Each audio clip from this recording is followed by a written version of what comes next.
A very warm welcome to you students once again to the history class. In the last chapter, we have learnt how society changed due to the effects of the French Revolution. You all know that a revolution is a change. It can be a political change, a social change, or a change in the economic sphere. Now, we will move on to the second topic in history, socialism in Europe and the Russian Revolution. In this chapter, we will begin with Unit 1, the age of a social change. You all know that in the French Revolution, we spoke about freedom and equality. Before France could get freedom and equality, the social and economic power in France was controlled by the aristocracy and the church. Aristocracy means the nobles or the people of the noble families, and the church means the priest and all the other religious.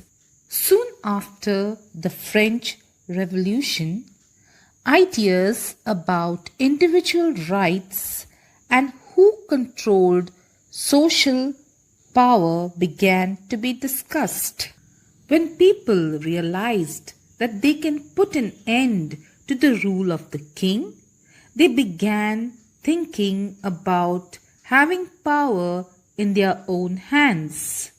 Even in countries like India, Rajaram Mohan Roy and Derizio spoke about the French Revolution in how it could take place and in India.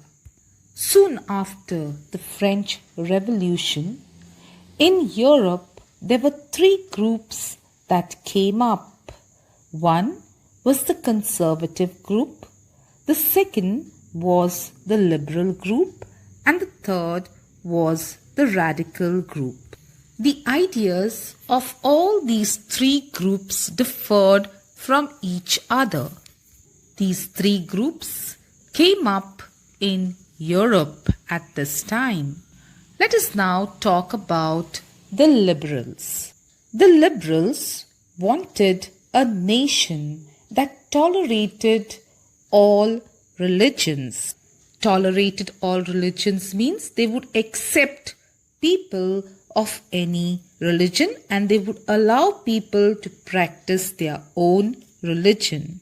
They opposed dynastic rulers. Dynastic rulers means they opposed the rule of the king. They wanted a representative, elected parliamentary form of government like the type we have today in India.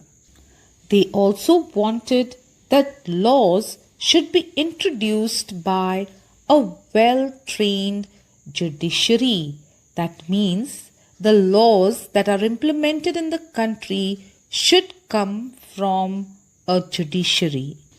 One of the drawbacks of this liberal group was that they did not practice universal adult franchise. Universal adult franchise means they didn't give all adults the right to vote.